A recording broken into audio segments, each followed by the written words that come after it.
Beautiful song. That song is called The Path of Life, written by our own Hannah and Kelsey. It's out on Spotify, or going to be out on Spotify. So feel free to stream that, because that's what we're talking about. We're talking about the journey of faith through the path of life.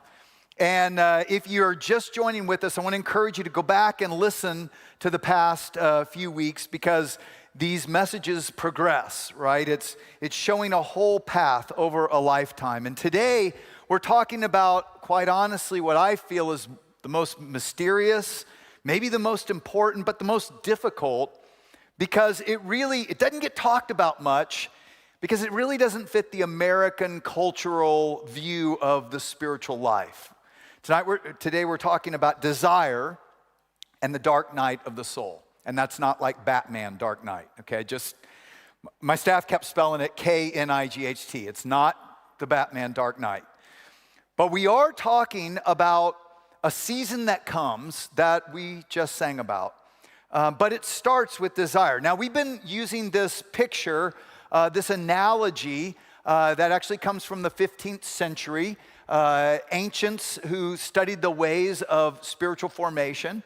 And we've said, imagine your soul like a mansion with 7 dwellings. And when you invite God into your life, because of what Christ did to forgive you, God comes and dwells at the very center of your being. And God's light and love is there, though we may not feel it because there are things blocking it the farther out we get. But we live in these different dwellings. We start in new beginnings. It's kind of a honeymoon period of faith. Then we enter into failing forward, where temptations and falls plague us. And yet we said we're actually learning to spiritually walk with God like little children. And then we come to a season of good disciples where it's fruitful, we feel victorious, and it's a season of ministry and service. And it feels really good, but then eventually God allows disruption or even dissatisfaction to propel us closer toward His light and His love. And it's only in learning solitude and listening and responding in faith that we start to experience taste of a joy and a love that's exponentially better. And that then leads us to dwelling 5, desiring oneness. Now, as we said, these dwellings or seasons are not sequential or linear necessarily. You might live for a long season in dwelling 3 and then find yourself for a short time tasting dwelling 4 and then going back to dwelling 3 before you really start to camp out and live in dwelling 4 and then start to taste dwelling 5. And there might be an area of your life where you go back to 2 for a short season and then back to 5. So it's not linear. Now, at the same time, Teresa of Avila, who, and by the way, this series is based on a book called Mansions of the Heart, by a guy named Thomas Ashbrook. And he's writing about these ancients of faith and their description of this journey. And Teresa of Avila lived in the 14th, 15th century, is one of them. And she uses another analogy that's helpful in this, because it's what we're doing versus what God's doing. So she says, imagine your soul like a garden that needs watering. And in the first, second, and third dwelling, it's mainly us going to the river, to the river of God, and we dip our bucket and we water the garden. In other words, it's a lot of effort on our part. But then as we move into dwelling 4 and partially in dwelling 5, it's less our work and more God's work. She says it's kind of like having a water wheel and pipes that you can use to just aim and begin to water the garden. But then in 5 and really 6 and 7, it's almost all God's work. She likens it to just letting rain fall and water the garden. We're just allowing it. It's God doing it. And all we have to do is just receive and not block. Now, dwelling 5, we've called desiring oneness, because it's what Jesus forecasted his last night on earth when he prayed for all of us. In John 17, he says, I'm praying not only for these 12 disciples, but also for all who will ever believe in me through their message. It's us. I pray that they will all be one, just as you and I are one. As you are in me, Father, and I am in you. And may they be in us so the world will believe you sent me. I've given them the glory you gave me so that they may be one as we are one. I in them and you are in me. May they experience such perfect unity that the world will know that you sent me and that you love them as much as you love me. I've revealed them to you and I will continue to do so. Then your love for me will be in them and I will be in them. Now, the reason dwelling 5, 6, and 7 are not talked much about in the church today is, quite honestly, it sounds a little weird. So in season 1 and 2, the analogy that we find in Scripture is that of being spiritually born, and we are adopted by God, and we're learning to walk spiritually with a good parent, like little children, right? But then in season 3 and 4, we talked about how the analogy shifts to friends with God as we obey him, and co-workers, that God is inviting us into his business. But now dwelling 5 through 7, the best analogy is actually bride to groom. We are the bride, and the Lord is the groom, and we're moving toward oneness. Now, that may sound strange, probably why it's not much talked about, but it's all over the Scriptures. Let me just give you a few. Isaiah 62, God will rejoice over you as a bridegroom rejoices over his bride. And then Jesus, in Matthew 9, speaking of himself, said, how can the guests of the bridegroom mourn while he is with them? A time will come when the bridegroom will be taken from them, he was, and they will fast. And then, of course, the end of the book of Revelation, there's this thing called the wedding feast of the Lamb of Jesus, where it says in Revelation 19, a time has come for the wedding feast of the Lamb. His bride has prepared herself with the good deeds of God's holy people. So from Old Testament to New Testament, God ultimately desires us like a beloved bride that he will one day join with in a oneness that, quite honestly, makes the greatest marriage pale in comparison. And when that happens, all our other relationships, they don't go away. They're intensified and magnified in this one love. Now, if that sounds kind of weird, I understand, because quite honestly, from hearing it from dwelling 1 or 2 or 3, I would have thought that's kind of weird. I don't know. But think about it this way. Think about your deepest desires. What are the deepest longings? Now, sometimes we get it, we kind of miss it. Sometimes we think our deepest desires are for stuff, material things, or recognition, or fame, or fortune. But, you can get all those things, and if you still don't feel loved, you're going to long for something more. And if you haven't figured that out yet, go read Ecclesiastes. Save yourself a ton of trouble and futility chasing the wind. But what we all want is to be deeply known, the good parts, the bad parts, to be understood and unconditionally loved anyway. We want to be seen, right? That our potential is seen. We want a champion who draws out the best in us, but even more, we want connection. We want a sense of deep communion, of oneness. And a very intimate, loving marriage can approximate some of this. The oneness found in sexual love in a marriage symbolizes this. But even when you have that, there's still more we long for, isn't there? No person can fully satisfy us because we were designed ultimately for God. And that's why God uses this analogy of bride to groom. Now, what's God doing in this fifth dwelling? Well, God is beginning to give a taste experientially of this realization that God is the one our hearts so deeply desire. And that connection or oneness with God is what we can't wait for. Now, it won't actually begin to happen till dwelling 7 and not fully until eternity.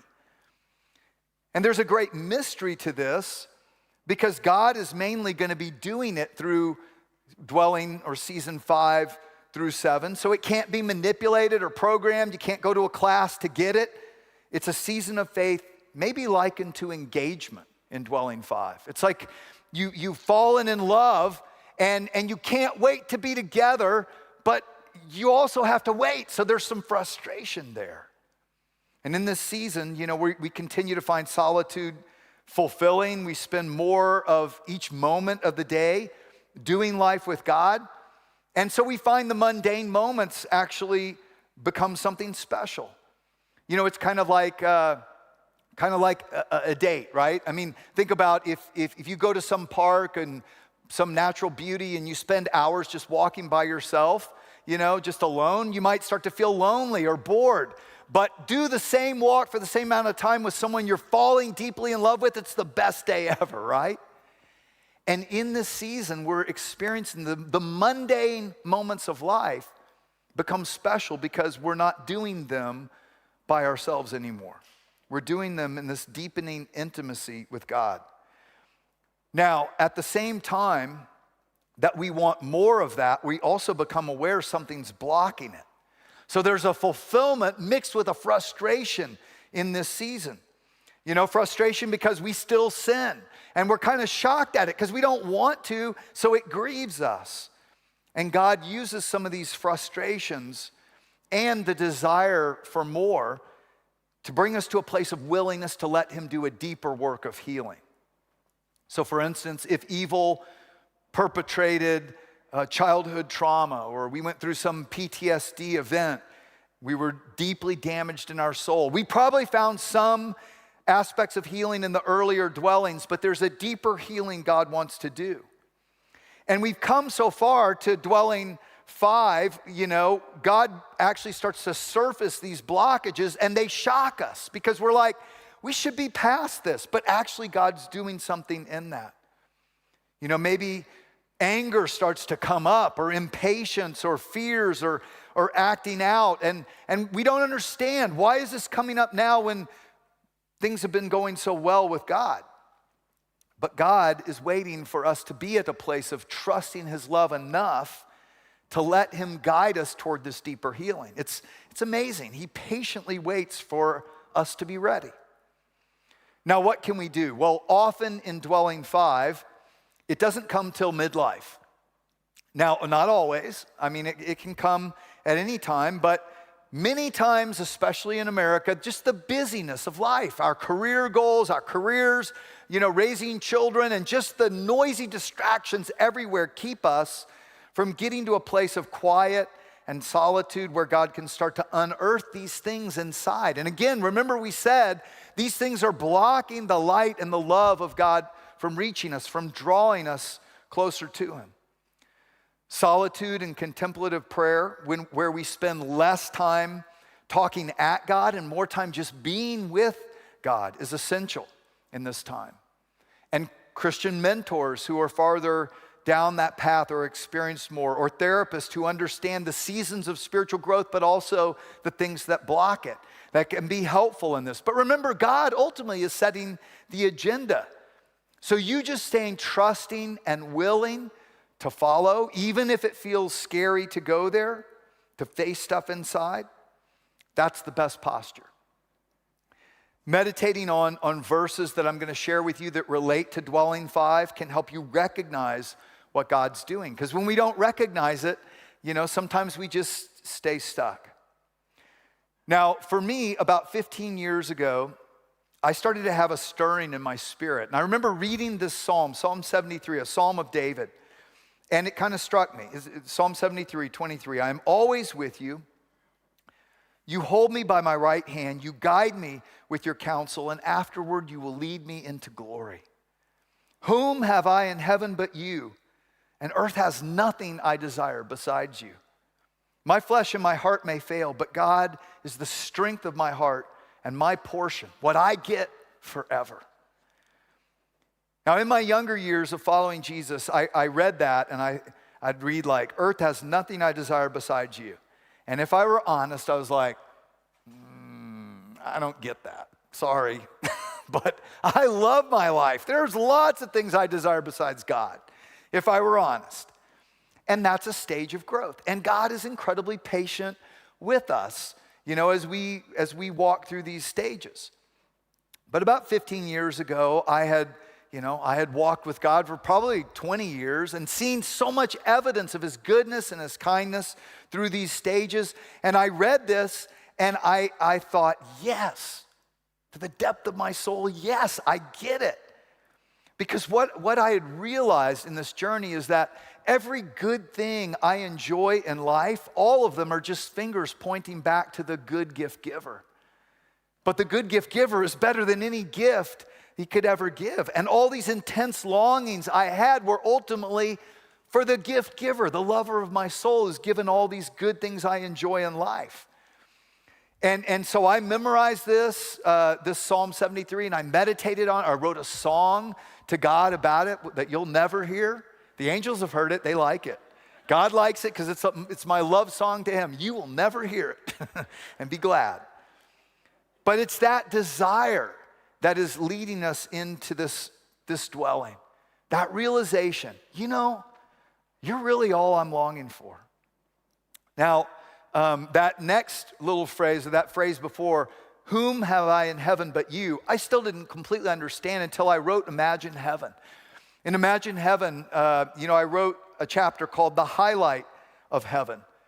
Because what the people, that I interviewed around the world who clinically died and found themselves in the presence of Jesus said is that all the beauty, all the adventure, all the great reunions with people they loved, nothing compared to his presence. For instance, when a terrorist bomb ripped through her church while she was in it in the Middle East, Sama writes about being in Jesus' presence in that moment. Seeing the majesty and indescribable beauty of the Lord made me speechless. When I was in his presence, it was all I wanted. Being with Jesus in heaven made me one with him in a way I could never have imagined. I thought what he thought. I dreamed what he dreamed. I felt what he felt. Medical doctor, Dr. Richard Eby, when he clinically died, said this will be hard for people on earth to understand, but I was instantly in Messiah, in him. I knew I was me, fully me, yet I was in him. His love is in a different dimension than our idea of love. And Dean Braxton, who I interviewed here last spring, said, Jesus is pure light. His brightness was before me, around me, part of me, and in me. Jesus is more beautiful and wonderful and glorious than I can explain. Everything about Jesus is love. His love for you is so personal, it seems as if it is only for you. Dean said it was like I was the only one he loved in all of creation. I knew he loved others, but it seemed as if I was the only one. These people who died and came back are saying what King David writes in the Psalm, whom have I in heaven but you? And I knew there's a great reunion in heaven. We have each other again, but none and nothing and no one compares to that oneness of his love that we begin to long for in dwelling 5. Now, Teresa of Avila says that our desire to totally and only do the will of God is the key to growing in this experience of growing union with God that starts in dwelling 5. And she says, we're still doing ministry, we're still serving, we're still doing, but our doing flows much more out of being with God. She says it's kind of like a couple that now knows how to finish each other's sentences, right? Kind of can anticipate what the other's thinking. And in this dwelling place, ministry flows out of that. Even as we're talking to another person, we're listening to God's Spirit. What do you want me to say? What do you want to do through me for this person right now? And we begin to understand how to listen with two ears, with spiritual ears and our human physical ears. And we're better able to mediate God's love and value and care to that other person, to say or do just the right thing at the right time. And it's powerful ministry that comes from a whole different place than just our good efforts. He shows us what he's doing in every interaction. There's joy in that. And Teresa says, how we love our neighbor displays this great love we are experiencing from God. Now, evil is still at work, and what evil does, first of all, is when we are in this deep communion, this walking with God, is evil flees. But evil is sneaky and comes around and tries to attack in less obvious ways, and discouragement is the biggest way. It's the greatest strategy of the enemy in this 5th dwelling, to just do anything to distract or discourage us from this powerful ministry that comes out of being with God.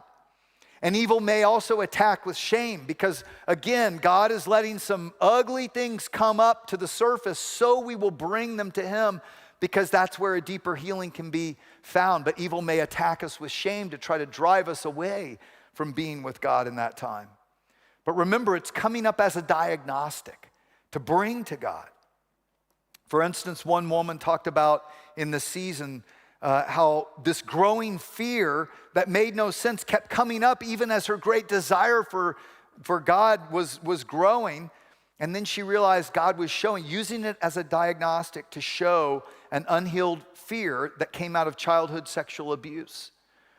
And as she realized that and took it to him, an even deeper healing took place. Or one man talked about in his deepening experience of God's love, he started to become super impatient with his kids, which just made no sense and shocked him until he took it to God in those times of silence, and God showed him childhood wounds still unhealed in him being projected onto his kids. And that allowed for a grieving of what happened in his childhood and a deeper healing. God's so amazing, you guys, because he understands us and he doesn't push. He waits for us to move toward him, and he helps us in this deeper healing. And that's why only when we're strong enough, only when we've experienced enough of his love, are we ready for what comes next, the dark night of the soul. You know, in the seasons, dwellings, the dark night can come during 5 or 6. We don't really know, and it's kind of separate from those, but it also leads us into those. And we'll talk more about 6 and 7 next week. But the dark night of the soul is the most confusing ever. It only comes after God has given us these great gifts of his love. We want so much more that we cry out for more. I want more. But the path to more requires God doing something so deep in us that all other attachments, all other idols or possessions or desires that get in the way of blocking God's light and love get stripped away. That's to bring us to what our souls deeply long for. A taste, really, of heaven on earth, what we'll talk about more next week. But what God is doing in this dark night is confusing because it feels like God's pulled away. It feels like he's left us without his light and we're in spiritual darkness, and that's confusing. It's like, what did I do wrong? You know, and it's not what you've done wrong, it's what you've done right. And that's what's confusing.